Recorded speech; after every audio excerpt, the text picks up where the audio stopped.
오늘 본문에는 여로보암에 대한 예언의 말씀, 특별히 여로보암 아들에 대한 말씀이 기록되어져 있습니다. 아비야라고 일컬어지는 여로보암의 아들이 병이 들었습니다. 그래서 이 아들이 어떻게 될 것인가 궁금하여 자기에게 기름을 부어 왕이 되게 하였던 선지자 아이야를 찾아가야 되는데 본인이 직접 갈 수는 없는 상황이고 아내에게 가도록 했습니다. 하지만 또 다른 사람들에게 거기 가서 선지자에게 무슨 말을 들었다라고 하는 소문이 날까봐 두려워서 변장을 시켜서 가게 하였습니다. 그런데 놀라운 것은 아이야 선지자가 늙어서 앞을 잘 볼 수가 없었습니다. 그럼에도 불구하고 그는 하나님의 말씀을 듣는 사람이었습니다. 하나님의 말씀을 들었는데 여로보암의 아내가 올 것이다 라고 말씀하셨습니다. 그리고 그에게 이러이러한 말을 전해라 라고 하나님이 아이야 선지자에게 가르쳐 주셨습니다. 놀랍게도 문으로 들어오는 소리를 듣고서 그 여로보암의 아내라고 하고서는 들어오라고 했습니다. 깜짝 놀랐겠죠. 변장을 하고 들어갔는데 잘 보지도 못하는 분이 들어오자마자 알아차렸으니까요. 그때 하나님의 말씀을 전하였습니다. 그 말씀의 주된 요인은 뭐냐면 하나님이 너를 이스라엘의 주권자가 되게 하셨다라는 것입니다. 그리고 나를 따르고 내가 볼 때에 정직하게 행하면 다윗처럼 그렇게 행하면 좋았을 것인데 그렇지 못하였다라고 하는 거죠.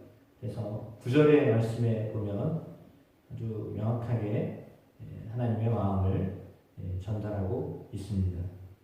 내 이전 사람들보다도 더 악을 행하고 가서 너를 위하여 다른 신을 만들며 우상을 부어 만들어 나를 노엽게 하고 나를 내 등 뒤에 버렸도다. 이렇게 기록했습니다. 그러니까 신을 만든 이유도 자기를 위한 것이었다. 명확하게 하나님이 말씀하십니다. 그러니까 다른 신을 만든 것, 그것은 자신을 위하여서 만든 것이다 라고 말하죠. 그러니까 사실 다른 사람들이 어떻게 생각할지 몰라도 실상 종교 생활을 한다라고 하는 것은요, 자기 자신을 위해서 하는 겁니다. 그런데 기독교에서 신앙생활을 한다는 것은 실상은 하나님을 위하여 하는 거거든요. 물론 하나님을 위한 것이 나를 위한 것입니다. 근데 그것에 대한 순서가 바뀌면 안 되는 거거든요. 그러니까 주일날도 말씀드렸지만 하나님을 사랑하고 내 몸처럼 이웃을 사랑해라. 이게 큰 계명이다라고 했잖아요.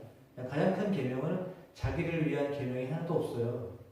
근데 나 자신을 위한 계명을 통틀어서 쉽게 이야기할 때 십계명으로 주셨다라고 한다면 그 십계명 자체는 사실은 본질적으로 나를 위한 거예요. 그런데 그 나를 위한 것들을 위해서 하나님은 하나님을 사랑하고 이웃을 사랑해야 한다라고 말씀하신 거예요. 그러니까 하나님을 사랑하고 이웃을 사랑하면 결국은 하나님이 나를 사랑하시는 것이 된다라고 하는 거죠. 그러니까 사실은 우리를 지키는 것은 우리가 스스로 지킬 수 있는 것이 아니라 하나님이 우리를 지켜주시는 거고요.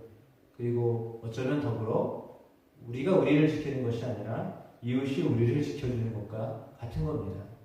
그래서 여러분 이 관계, 나를 위한 그 모든 관계, 그 관계를 잘하는 것은요, 결국은 나를 위한 거예요. 그런데 그 관계가 수직적이건 수평적이건 하나님을 향한 것이건 또 이웃과의 관계 이게 막히면 사실은 불통하는 거잖아요. 막힌 것은 불통이죠. 그러니까 하나님과의 관계도 늘 열려 있어서 아이야 선지자처럼 늙어서 앞을 볼 수는 없지만 하나님의 음성을 들으니까요. 무엇을 해야 될지가 명확한 겁니다. 그러니까 뭐 사람이 와도 알아보고 뭘 말해야 될지도 알게 되고 그렇게 되는 거죠.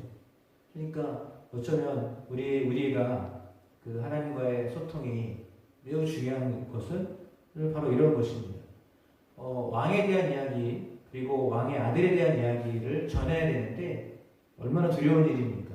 한 나라의 주권자를 위하여 말씀을 전해야 되는 사람인데 근데 그 사람이 신체적으로는 불완전한 사람이잖아요. 그러나 그럼에도 불구하고 하나님은 그를 통하여서 말씀을 전하고 계세요. 그러니까 뭐 완벽하고 완전하고 온전해서 하나님 일을 하는 게 아니에요. 우리가 때로는 부족하고 뭐 이렇게 뭐 어리숙하고 그런 것 같아도 하나님이 하나님의 말씀을 받고 그 말씀을 잘 전하는 사람을 하나님 사용하시는 겁니다. 그러니까 아이야 선지자가 바로 그런 역할을 했던 분이잖아요. 사실상 북이스라엘에서 활동한다는 것 자체는 아주 행복한 일은 아닙니다. 왜냐하면 계속해서 하나님 앞에 불순종할 사람들을 향하여서 말씀 전하는 일이기 때문이에요. 그런데 생각을 해보니까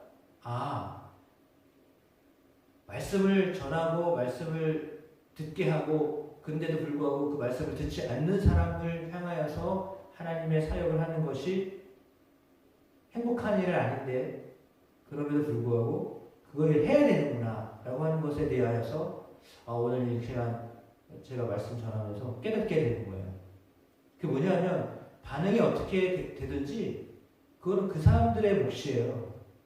그것까지 우리가 어떻게 할 수가 없어요. 우리의 마음에는 순종하고 따라오고 함께하고 이러면 참 좋은데 그렇지 않은 것에 대하여서 마음 아프죠.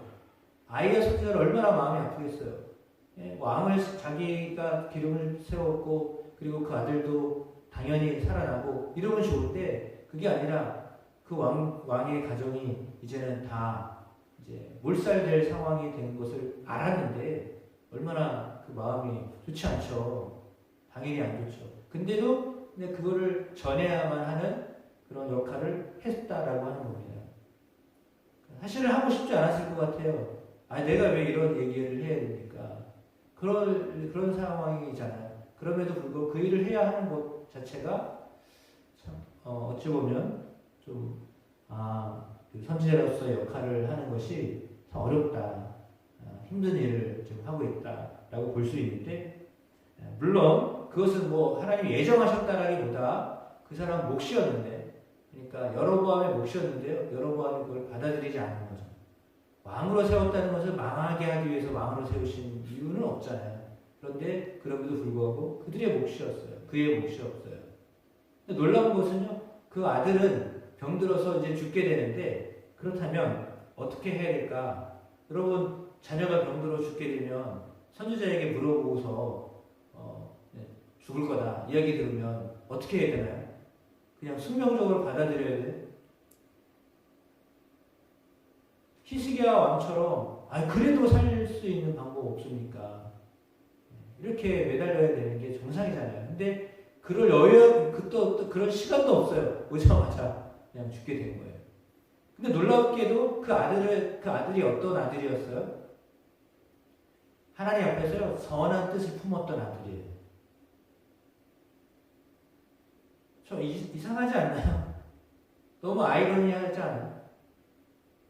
아니 그 아들은 그래도 하나님을 향하여 선한 뜻을 품었으면 살려줘야죠. 아들을 보고서. 근데 그게 아니라 그 아버지가 백성들을 하나님께로 인도하지 않냐고 다른 신들에게로 인도했다는 것 그 죄 때문에 아이가 그냥 병이 들어서 죽게 돼요.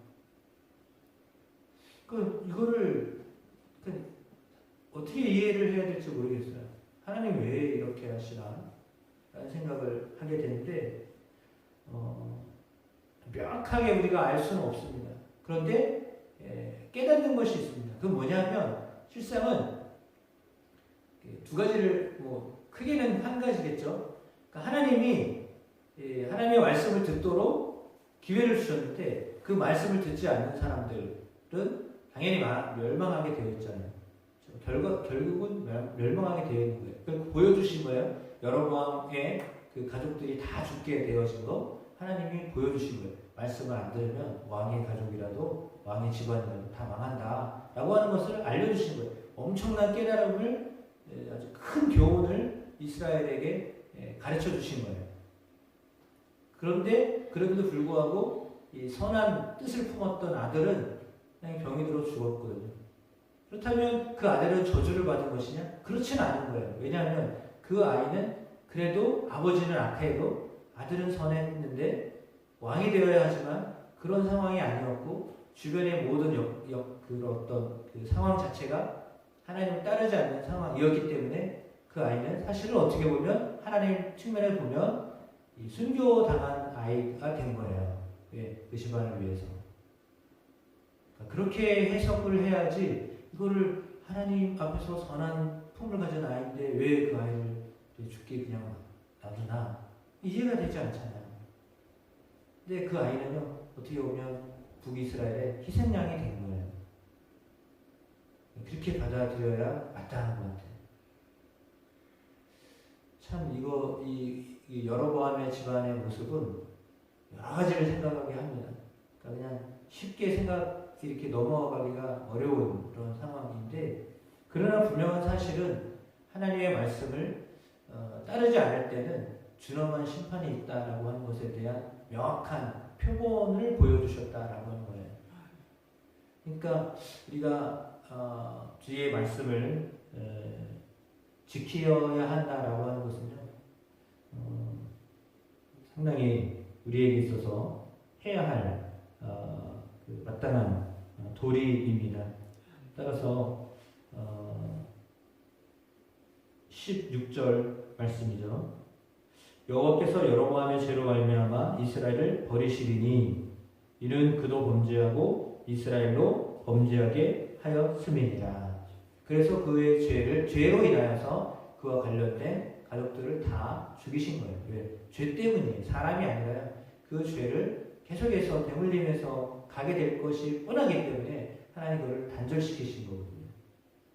그러니까 사람으로 보면 하나님이 참 왜 그렇게 하시나 기회 주시지. 근데 그게 아니라 이제 잘못되어져 가는 것들이 반복될 것을 하나님 끊어버리신 거거든요. 그러니까 우리는 죄를 끊어야 돼요.